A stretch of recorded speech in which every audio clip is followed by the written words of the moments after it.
Okay. Good morning, everyone, and welcome to the first Power Hour. This Power Hour is offered to you by the North Carolina Medical Society and the Kenneth Institute for Physician Leadership. And this Power Hour really aims to provide a forum for ongoing conversation, collaboration, and community.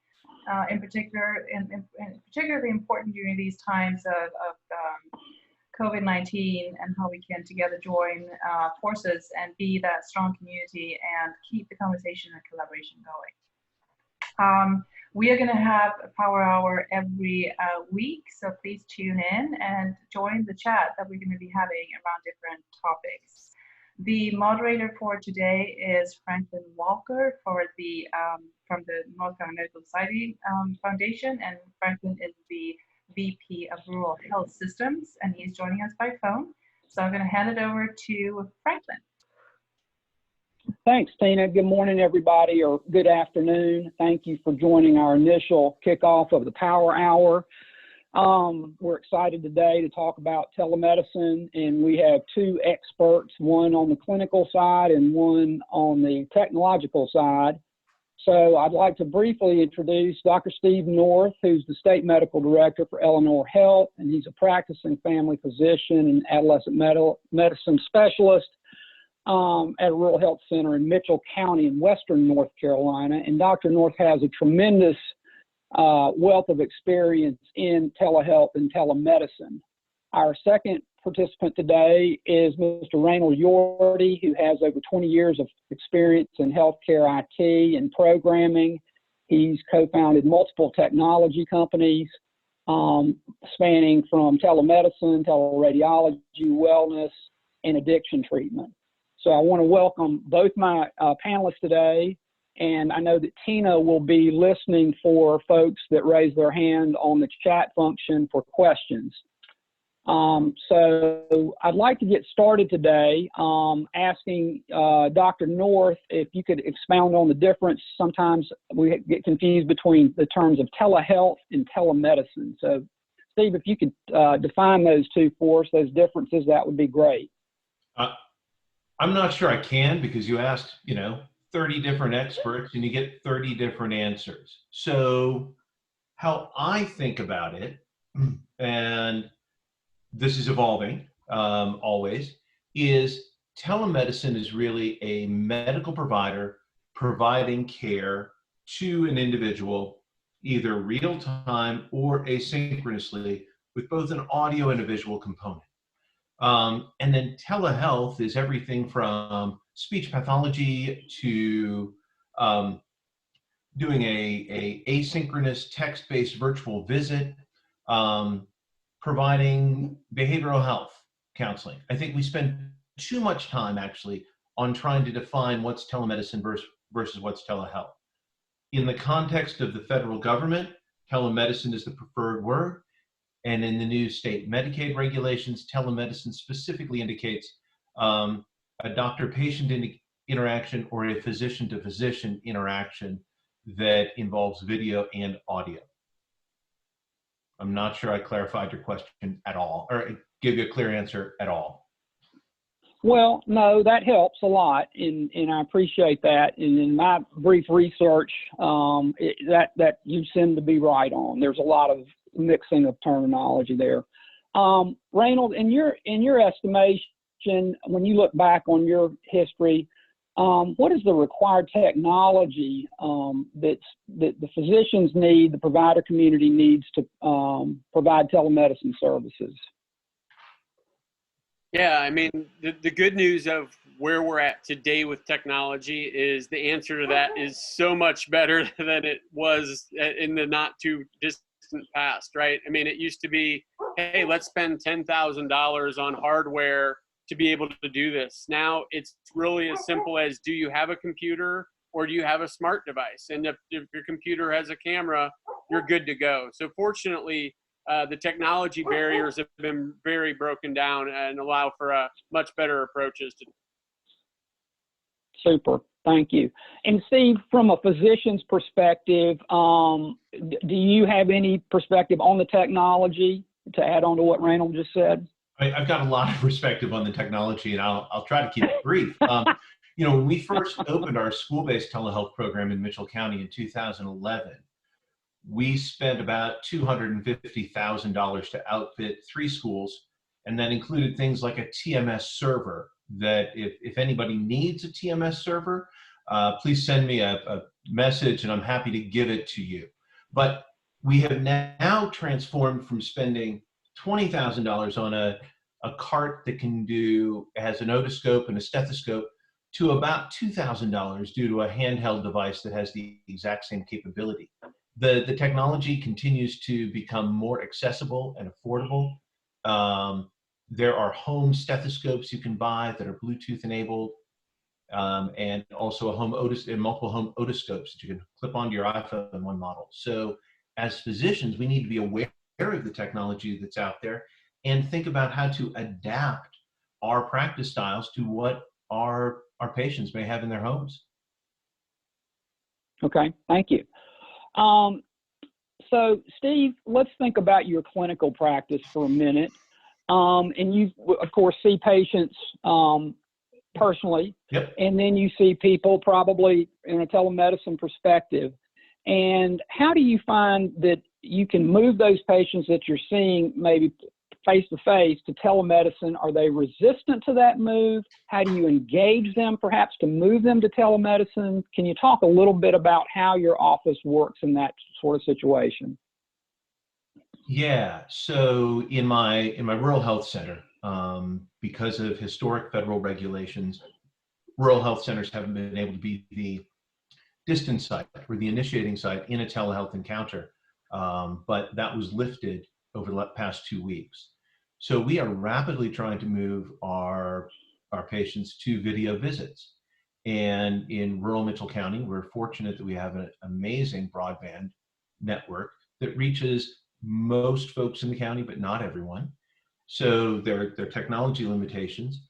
But people often talk about that the 70-year-old may not want to do a video visit. And we find that they're already talking to their grandkids on Skype or FaceTime, and they're ready to go. So it's really just making the offer to them, letting them know, because if you have to drive a half hour on a good day to get from Beulah Dean down to my office in Spruce Pine, and now instead you can see me at a scheduled time for 20 minutes and then go about your day, it's really convenient for our patients. And that's not just folks who have distance to cover. So the transition has been going relatively well. It's more of a logistics issue on our end. And as a follow-up to that, Steve, how, as a percentage of your whole patient population, what percentage are you able to see now on telemedicine, telehealth? Yeah, so my rural health center just went up with the telehealth platform at the end of last week. So I really haven't made a tremendous conversion there yet. I can tell you that in our Eleanor Health practice, which is a statewide substance use disorder network with 4 bricks and mortar practices, we've moved over the last 2 weeks to a primarily virtual practice. And last week we did over 50% of our visits were entirely virtual, meaning that the patient was at home and we saw them for a variety of services virtually. And it's been of great benefit. And it's been an easy transition on the patient side. Okay. Well, that's a lead in to one of the questions I wanted to ask to both of you, because both of you are familiar with using telemedicine for opioid use disorder treatment. And Steve, you mentioned that. And I'd like both of you maybe to give us a little discussion on how telemedicine has been leveraged in both of your different models to treat patients for opioid use disorder. And so, Reynold, I'm going to give that to you first to tackle, please, sir. Yeah, absolutely. So I would say that the benefits we've seen have been multifold and multifaceted, right? So first and foremost, patient access is obviously one of the biggest challenges with a OUD and SUD population. And so breaking down that barrier of could they get the car today or could they figure out how to get to the practice, and to be able to now just fire up their smartphone has been a huge benefit. And we have seen that, you know, the amount of cancellations and no-shows has been greatly reduced when it's been pushed to a telemedicine visit. The other side, though, that I would say that it's done from the practice perspective is it has really allowed, you know, especially with Project OBOT, right, to engage physicians and behavioral health specialists that might not necessarily been part of a team previously and everything to be able to work together because of the fact that that physical barrier has been broken down, that they can initiate from wherever they are. So I would say those are the two biggest pieces that we, as far as how telemedicine has really helped that population. And Steve, I want to toss that to you now, and maybe you can tell us how telehealth has changed. You've spoken about it a little bit with Eleanor, but maybe give us some of your views from your business model. Well, I think that one of the keys is that building on what Reynold said, is that telemedicine really allows us to take the model of care and move it from being, when can you physically come to my office and see me based on my schedule, and place that, make it a more patient-centric delivery mechanism. And I think that that's essential. And being able to do that in the substance use disorder space with both in-person or real-time video, and then, although we're not doing it yet, there are platforms out there that allow you to use asynchronous methods, sort of that fit more in that virtual health realm, with daily check-ins and reports of cravings. You can get more frequent touches with an individual for less time. And I think that that's the key. That's what really makes this patient-centered care. Yeah, and I would piggyback on that. We definitely saw that our recovery coaches who try to engage the patients, they would just have little micro touches that they could do, you know, very frequently. And the other thing we heard from the behavioral specialists, and would love to hear Steve's experience with this, is they feel like the patients are more open and honest with them when they're actually interacting with them over telemedicine, as opposed to actual face-to-face visits. You know, I think there's definitely some truth to that. You also get a picture of their living room or bedroom or wherever they are. I was seeing a young woman recently and got to talk about the Marilyn Monroe poster on her bedroom wall and sort of open up that conversation. At one of our practices, we have an individual who, because of her agoraphobia, was unable to participate in group visits. But now, because we're using Zoom, a virtual platform, she's joined the virtual visits. She doesn't have the same anxiety around being in a room with other people. It's really phenomenal that we can offer more care to her. Okay, thanks guys for that. I want to move on to a couple of different topics and discuss, for those that might be listening or will be listening later to what we're recording now, how do you get into telemedicine? So let's think about the physician that's, you know, typically not using a telemedicine platform. It's not in their practice. So what's telemedicine 101 look like? And of course, given the COVID-19 pandemic, we've got a whole bunch of folks now that are moving in that direction and scrambling for resources. So I want to be able to give them a little primer on how that happens. And so, Steve, can you talk about that from your perspective as a clinician? And then, Reynold, we want to hear about you in from a technology position, please, sir. So this is multifaceted right off the bat, because in the context of the current pandemic,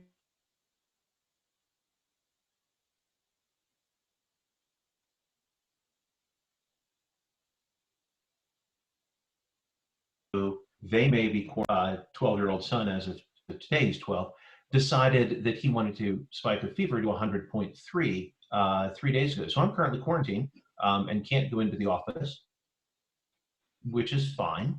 But, you know, we need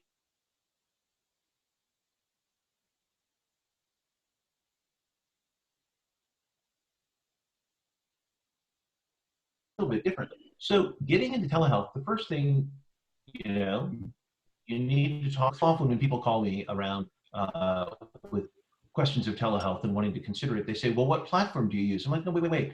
That's the last thing we need to discuss, is what platform you're using. What we need to discuss first is, what is it you want to do? Are you just looking to do acute visits to say, yes, you need a coronavirus test, no, you don't need a coronavirus test, or you're somewhere in this gray zone and we wouldn't test you and the treatment's going to be the same, stay home, don't talk to anybody. Or, you know, do you want to be able to listen to heart and lungs? Do you want to be able to have a group visit online? And think through those workflows. How are you going to communicate with the patients? How are you going to schedule the patients? Where are you going to be?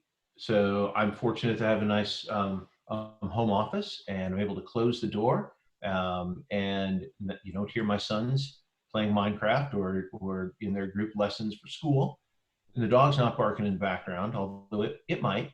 But creating a safe and private environment, really, you're trying to project yourself, at least from the waist up, in a similar fashion to what you would do in the office. And so that office visit is going to be the same thing you do with Mrs. Jones in person, but you're not going to be able to use some of your skills for evaluation. And we could talk about the physical exam stuff. So I think that it's about the workflow in your practice, that's the most important thing. I'm going to drop a resource link in the chat to the Mid-Atlantic Telehealth Resource Center. They're a federally funded, part of the national consortium of telehealth resource centers. And it is a huge list of resources that have been compiled about how do you start up in telehealth, and everything from selecting a platform to billing to issues around sort of telehealth etiquette. So a whole lot more information there than we can cover in this conversation. Okay, thanks, Steve. Reynold, could you talk a little bit from your perspective in background in technology, when you've been brought in to talk about telehealth, telemedicine, and how you would look at it from the technology side, please? Yeah, absolutely. And I think Steve is absolutely right that, you know, people are like, oh, I just need to choose, you know, a technology vendor, and now I'm doing, you know, telemedicine. And there is so much more beyond that. But when it comes to then making that technology decision, you know, you really need to have asked yourself, what are you trying to accomplish? You know, those questions that Steve was saying, to know what's going to be best for you, right? Do you need to be able to, you know, connect a otoscope, things like that? Or are you really just looking to do what we're all doing right now, right? Which is interacting via, you know, more or less a video conference. Some of the biggest challenges, though, that practices need to think beyond that is, you know, are there areas where, although the patient on the other side might, you know, be in a more public place, that you can be private and not have other people see you, right? To fall in line with some of the HIPAA guidelines. Additionally, you know, how do you want to be able to make it accessible to your patients? Do you want them to still have to call the office? Do you want them to just be able to go to a website and find your calendar? Do you only want new patients? I mean, only existing patients? Are you okay with having new patients? There's just a lot of questions that you need to ask yourself as you start to deploy that technology. And then a big one is obviously always, well, what about my EHR? And what I would say is, if somebody has a solution that meets all of their needs, that's integrated to the EHR, that's the best of both worlds, right? For, you know, a patient can self-schedule, the physician can initiate it and document within the EHR, that's great. But the reality is most of the solutions out there don't work that way, right? They don't make it that a patient can easily schedule. You know, there can be restrictions around, you know, visits and things like that. So I would typically say, from a technology perspective, if it's not already integrated to the EHR, the core pieces are, can a patient schedule on their own? Can the system send reminders both to the physician, provider, as well as the patient about the visits? And can it be easily initiated and everything? Also, my personal bias is that the applications that actually are downloadable, especially on phones and devices, typically have a higher quality level and everything, as opposed to some of the no client, no download ones. Super, Yeah, thank you. One of the things that, Go ahead, Steve. Go ahead. oh, I had a great thought. Oh, please. No, Go but ahead. it left my mind. It was based on what Reynold was saying. It'll come back to me. Okay. Yeah. Well, let's pause for a second. I think, Tina, you may have a question from a listener. I do. We have a coding question actually, and the question is: do providers do annual well visits, subsequent visits by telemedicine, and do they use patient-reported height, weight, and blood pressure required for the visit? Yeah, I see that from John. And John, I think you definitely can do an annual wellness visit via telehealth, the subsequent one when you don't require the EKG. And using patient-generated data is absolutely fine as long as you document that they provided that information. So just put a note in the chart, but document it the exact same way that you do everything else, and drop the GT code on it and potentially the CR modifier. Check with your billing people to make sure that those are being covered sort of globally. Okay. Tina, do you have another question? No, not Okay. right now, so we can keep going. Okay. Well, Steve, you somewhat addressed my next question, but I want to give it to you anyway, and maybe you can expound more comprehensively about how you document, bill, and code in telemedicine.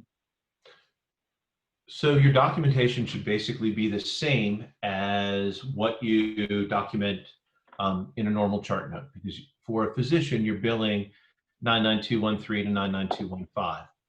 You want to add where you are located, where the patient is located, that the visit was conducted via telehealth, and if consent was not obtained in your global consent for visits to be done via telehealth, just get verbal consent from the patient. Assure them of the confidentiality of your space, and then you probably want to document the amount of time you spent in the visit. So those are the sort of upfront documentation keys. Then later, as you think through on the billing side, GT has historically been the telehealth modifier. The place of service becomes an O2, and now at least for Medicaid, when the individual is in their home, you also add the CR modifier, and that can be found in I think it was the March 20th North Carolina Medicaid Bulletin. But if you follow those recommendations in that bulletin, you're going to find it's going to cover you for all of your insurers without much of a problem. Medicaid tends to be more prescriptive about what you need to do. Right. Reynold, do you have anything to add to what Steve said from a technological standpoint? I don't think from a technology standpoint. The only thing I would say is that I believe that the new additional codes that have been released just for this COVID-19 period are interesting because they're based on a 7-day period. And so it's, did you spend up to 10 minutes with the patient over that 7-day period, 11 to 20 minutes, or 21 plus? And so you actually need to be documenting the amount of time spent and everything, and it's a cumulative over that time period, I believe.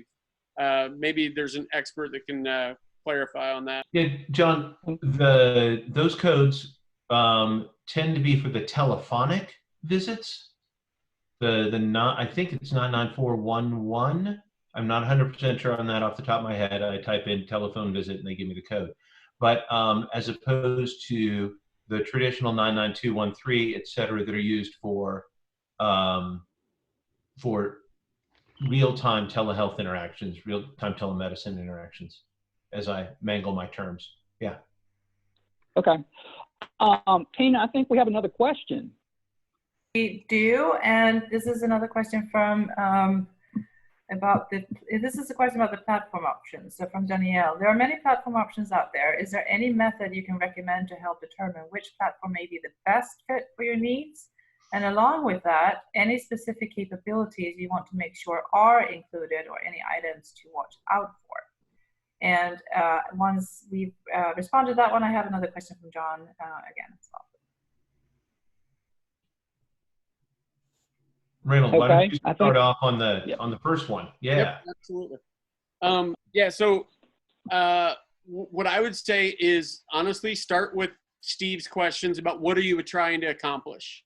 Do you just want this to be a one-off that is there in case you need it? Do you want to actually set aside parts of your days where you're doing this and everything? And then are you looking to just do the video conference capability, or are you looking to acquire, vitals data as well? So I think starting with those questions will help you figure it out. I'm a big believer that if you're going to deploy, that having that self-scheduling option for patients is critical and everything for them to be able to do that. And then really just ease of use on the patient side. It's so easy when you're looking at a solution to be looking at it through your lens of how you're going to interact with it. And I would highly recommend that you look at how the patients are going to be interacting with it to make sure that it's something simple enough for them. We got some recent comments with the new system that the Medical Society has helped deploy and everything. And there are providers that are trying, because of the current environment, to utilize FaceTime, Skype, those sorts of things. And what they're finding is because of the lack of the scheduling side of it, because of the fact that some people have devices that support FaceTime and some don't, that it can become a significant challenge. So also making sure that it's a platform that works on both Windows, Mac, Android devices, iOS devices is critical to a decision. Yeah, I would agree. And often those of us in larger institutions, our institution is dictating what platform we can use. Was recently, earlier this morning, was communicating with a colleague who's on an Epic platform through a huge health system in the state. And he was saying patients are having a difficult time navigating the patient portal, Epic, especially those where English is not the first language. So how do we, what are other alternatives, and is your institution going to let you use them is the biggest challenge, I guess. Yeah. Okay. Tina, did you have another question? Yeah, I actually have two more questions. I'm going to start with one from John. So if you do a telephone only call, the patient is not able to get the technology working, are there any other documentation requirements you all are aware of? I'm using a regular chart note for this, documenting sort of where the patient is, where I am, why we're doing it via telephone. I use my assessment plan in the normal way. I do a med rec, I refill medicines. It is not a 3-minute visit by any means. You're able to cover a lot of things. I mean, think about the number of visits that you have on a regular basis. I guess if you're in primary care, where you don't actually touch the patient. I'd say that's 50 to 60% of my visits. I don't need to touch the patient. So yes, you're lacking some information on the phone. You don't have the ability to get that sort of visual, those visual diagnostic clues, but you can still do a fairly good, you can provide care for that individual. It's not ideal, but at least they aren't falling through the cracks. And I was just asked, so there are no requirements, right? There are no specific requirements for that, or is there? I'm gonna drop the North Carolina Medicaid bulletin into the chat as well, the link to that, so people can see that and sort of see what Medicaid is recommending at least. Yeah. Thank you. All right, so we have another question from Kristen, and she's asking, are there any specific requirements that practices should know regarding patient consent?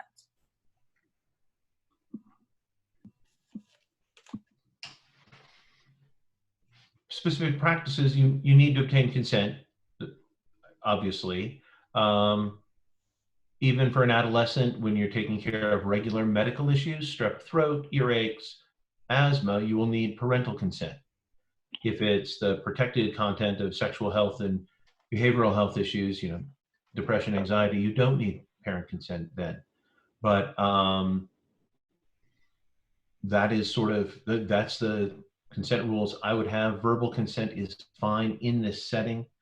I would think if I were beginning this process in my practice now, I would set a timeline when we rewrite our overall consent policy to include telehealth as one of the modalities that we use. And just have that be the global consent that is signed in that huge pack of papers that our patients get bored of. Yeah. And read every word of course. Tina, do you have other questions? Not right now. Nope. Okay, cool. Let's move on to something else, guys.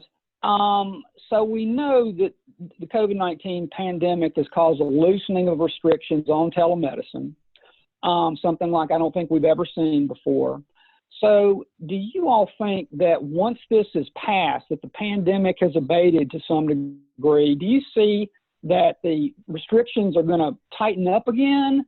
Do you see that we're at a new place in terms of unleashing the power of telemedicine? And how do you see this working itself out? So Steve, would you tackle that first, please? Sure. I think that we are not going to be able to, or on a regulatory level, we can't offer all of these services to our patients and then say, I'm sorry, we can't do it anymore. And that on both the patient side and the provider side, there'll be a huge groundswell of opposition to any attempts to repeal some of these changes. Will other requirements potentially come in place down the road to make this more palatable to the insurers? Potentially, yes. I mean, I really hope that, most of the big insurers right now will pay for you to go and talk to doctors on demand or Teledoc or someone and pay for that virtual visit. But prior to this starting, they weren't going to pay you for a virtual visit, and you'll never get those records. And I hope that we can actually, see some state level legislation that requires those records to be sent to the primary care physician and indicate that the best place for this care to be provided is within the patient-centered medical home, or at least the health system that is providing the care. I don't need to be on 24/7 for virtual strep throat coverage, but yet I want those records. And I think that it's of greater benefit when the provider seeing the patient has access to the patient's past medical history, especially when providing chronic care. So I think we have some opportunities for advocacy here. I think that we are going to need to look at ways that we do a better job of informing our patients about ways that they can improve their internet access to do this. I'm on video conferences all day long right now, and some of my colleagues are in neighborhoods that don't have that. They're professionals, but because everyone's working from home now, the bandwidth is really horrible. And so they are struggling. And so maybe this will improve bandwidth across the country, not just the rural bandwidth initiatives that are critical. Okay. Reynold, what does your crystal ball tell you? Yeah, I definitely think as I look into it, right, that the genie has been let out of the bottle. I think it's great for patients. It's great for healthcare. If I were to guess 3 things that'll probably get wound back, I think, they did loosen prescribing of controlled substances. I think there's a chance that'll get rolled back.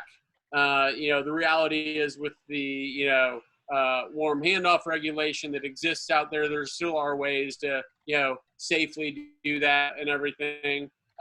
Also, I believe that, some of the state licensure things that have barriers that temporarily got broke down. Those walls will probably get put back up and everything.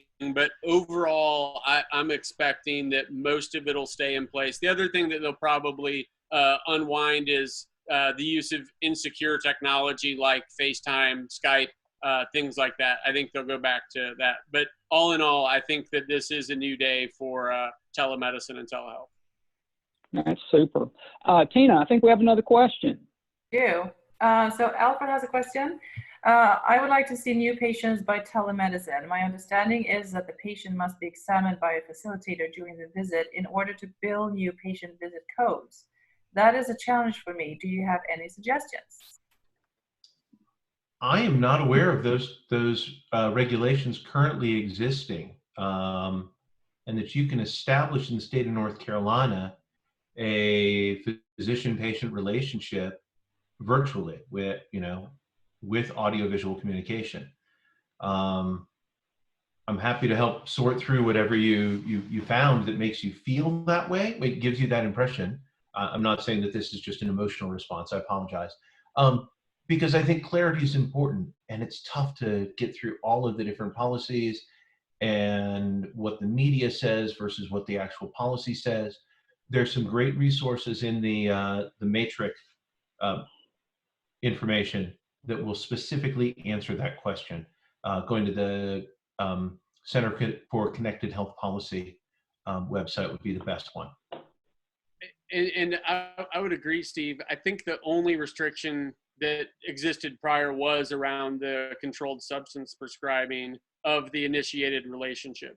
Right, that is true. You did need to see the person once in person, and that's a weird legislation because it came from the 2008 Ryan-Haidt Act, which was focused on shutting down internet pharmacies and didn't view telehealth in the construct where it stands today. In 2018, the Senate and the House called upon the DEA to clarify what it means, what that means in the context. And the DEA had a year to do it and has not. So it's a major barrier to care. I believe that you have to do an in-person exam if you're going to be prescribing narcotics. That's a personal feeling. But for ADHD medicine or for medication-assisted therapy for opiate use disorder, absolutely not. The in-person exam is not necessary. Yeah. Tina, do you have other questions? Not at the moment, but I would encourage anyone, if you want to just unmute and ask questions as well. This is definitely the forum that you can do that. So thank you for using the chat, but you're also welcome to unmute if you want to ask questions just straight up. Okay. Well, I'm going to move on to something else. What about the rules for seeing patients across state lines using telemedicine? There seems to be a lot of confusion about that. Can you both elaborate on that, please? Sure. When you think about any regulatory or billing issues in the context of telehealth, you think of an originating site and a distance site. And although it pains me because I am, as a physician, the font of all information and knowledge, the originating site is not me. It's actually the patient. And so based upon where that patient is located, you must be licensed in that state. And that's where all the billing would occur. So all the laws, whether it is Lyrica a controlled substance or not, those all fall into place there, at the patient's point of where they are. Now, there's an interstate licensure compact that is moving its way across the country. North Carolina currently does not participate.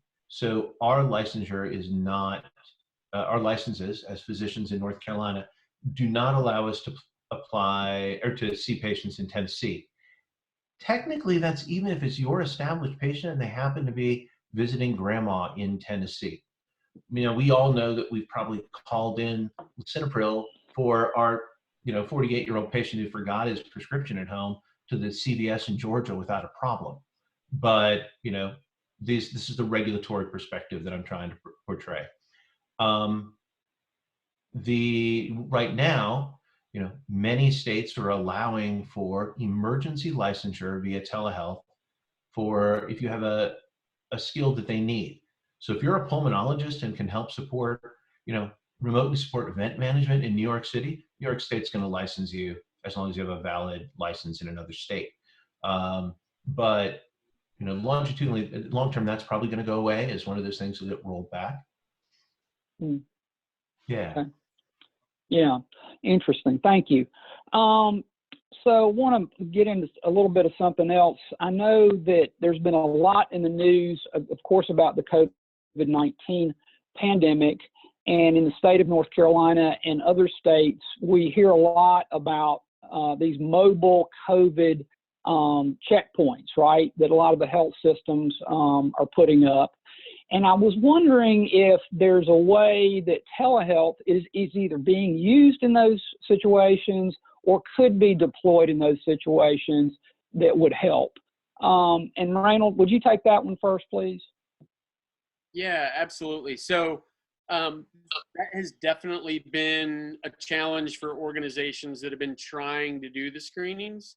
There's a story, and I'm sure that they're not the only ones, that in New Jersey, the state decided to, create a couple of these, and, basically by noon they had to shut it down because they weren't prepared for the volume. There were huge lines.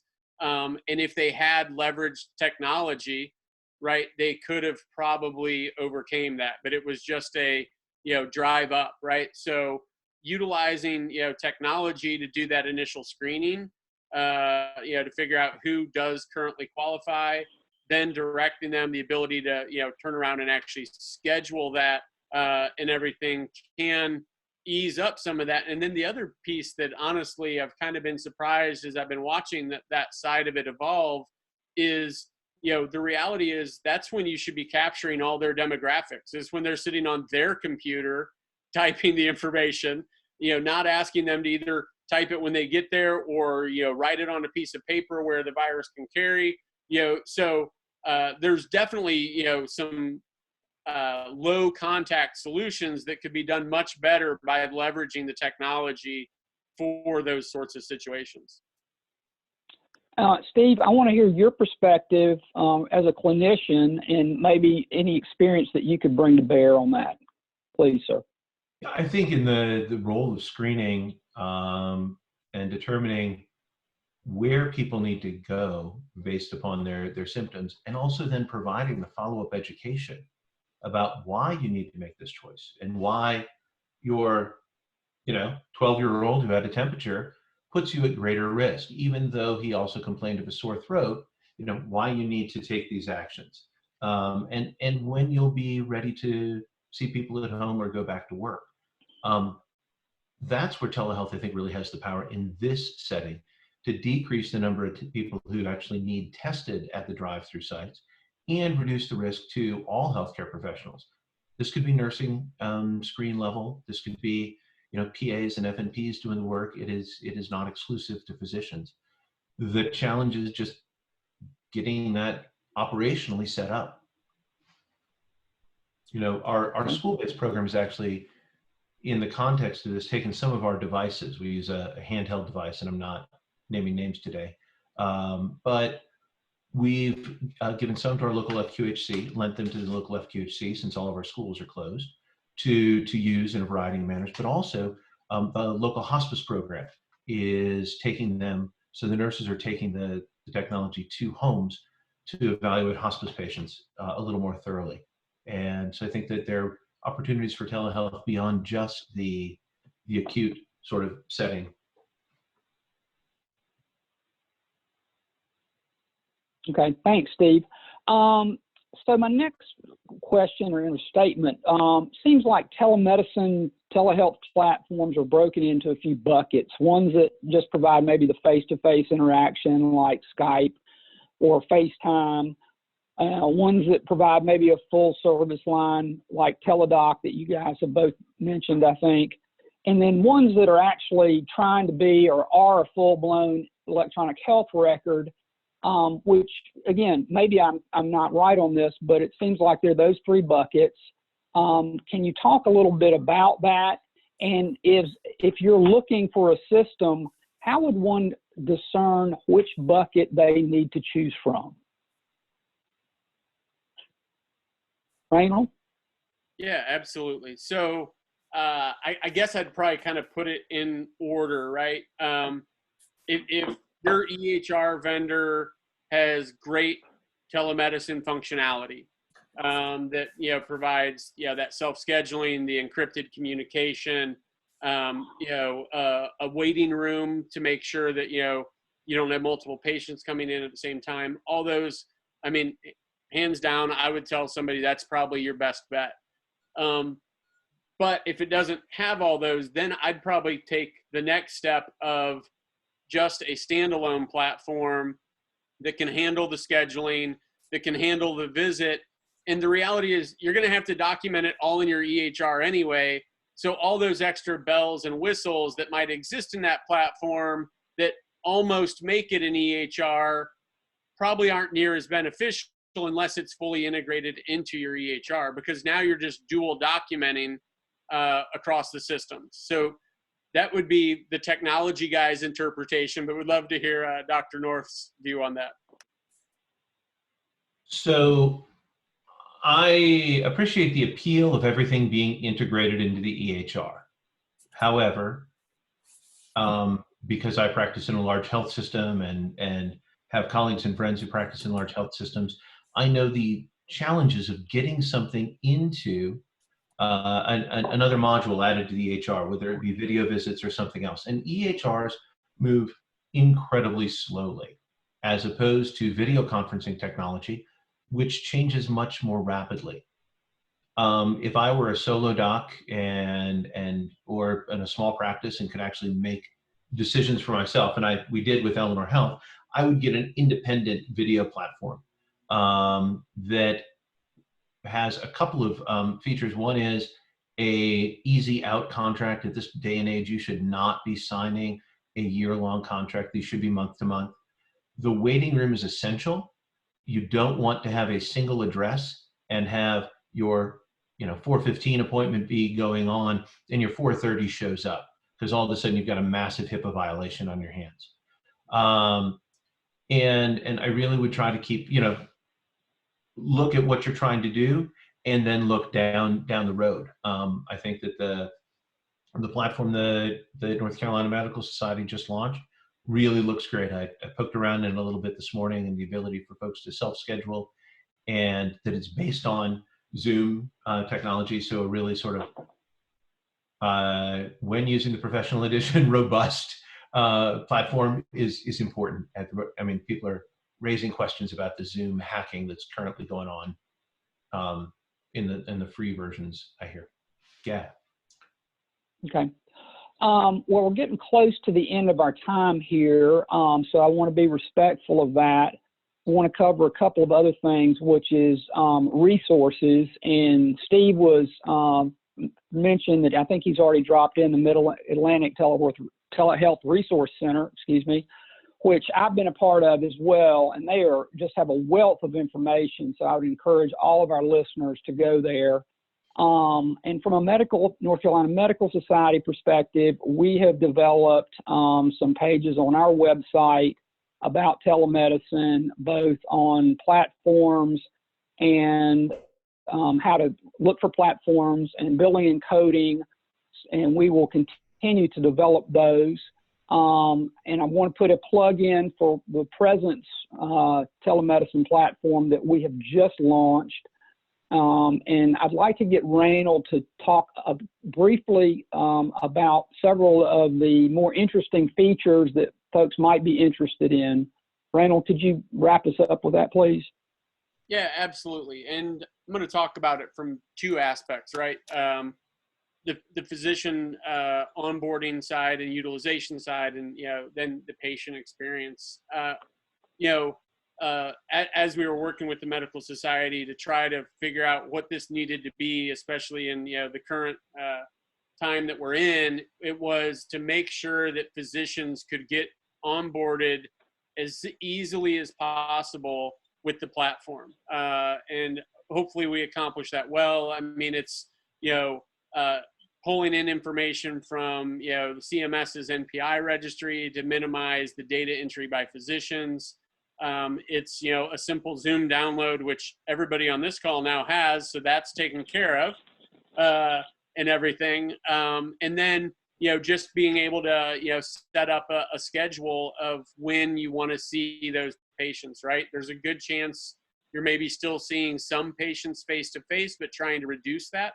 And then also, because of wanting to be able to screen patients ahead of time, actually the ability to apply a COVID screen before patients that, you know, you might need to ask some of those assessment questions about their travel history, you know, cough, difficulty breathing, you know, fever, those sorts of things.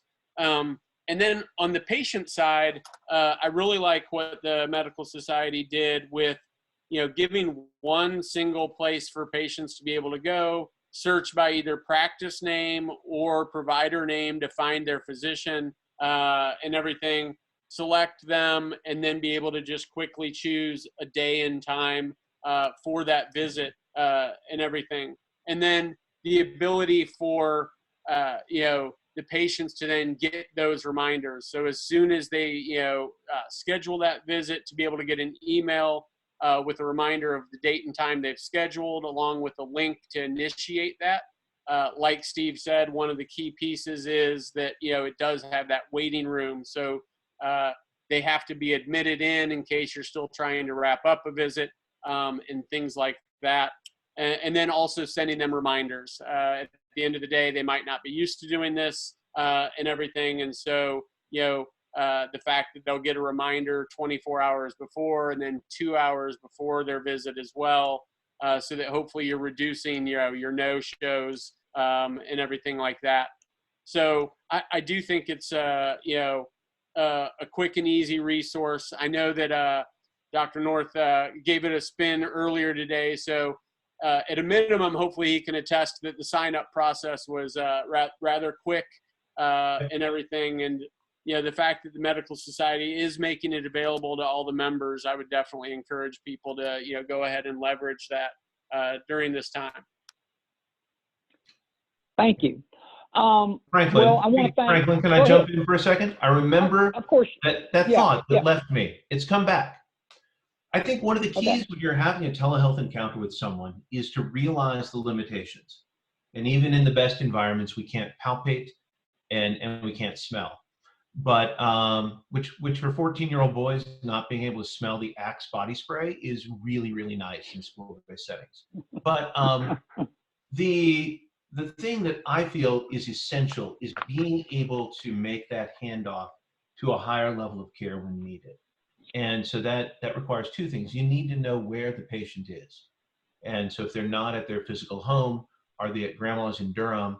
And how do you alert EMS mobile crisis? But also being able and willing to pass that patient off to a colleague, not just say, well, I really think you need to be seen by urgent care, but let me call the urgent care that you want to go to, or come into our practice tomorrow at 2:30 and we will, you know, we'll evaluate your ingrown toenail further, or, you know, whatever it is. So those are the things that I think the big national groups fall down on when they're not tied in with you know, local healthcare resources. So that's my soapbox. Thanks. Great. I think you did a great job with that. Well, listen, I want to wrap this up. I want to thank both of our panelists, Dr. North, thank you, and Reynold, thank you. Thank you for all the listeners out there and the great questions. And I want to hand this back to Tina real quick to close it out. Tina? Thank you, Franklin, and thank you so much to our guests, and thank you, Franklin, for moderating, and thank you to all of you who chimed in today and participated in our very first Power Hour. I want to remind you that to learn more about Presence, make sure you see the information that was sent out in the morning rounds, I think yesterday. There is a webinar next week where you can learn more about that. So I would encourage everyone to check that out, and also encourage you all to come back for next week's Power Hour. Since it is Good Friday next week, we're going to post a recording, but then we're going to be live again every week after that as well. So I want to end just kind of reinforcing what I mentioned at the very beginning. The aim for this is really to keep focusing on conversation, collaboration, and community. which in this moment in particular is always important. But I think right now in particular, it's those crucial aspects that will make sure that we address the challenges with COVID-19, that we make sure that we are there for the community in any way we can, and thank all of these heroes that are out there and working for us to make sure that we get through this. But with that, I can only wish you have a great weekend. Thank you so much again to Dr. North and to Mr. Yordy and Franklin for moderating this so eloquently. Thank you very much. Thanks. Have a great afternoon. Thanks. Thanks, you Bye. too. Thanks.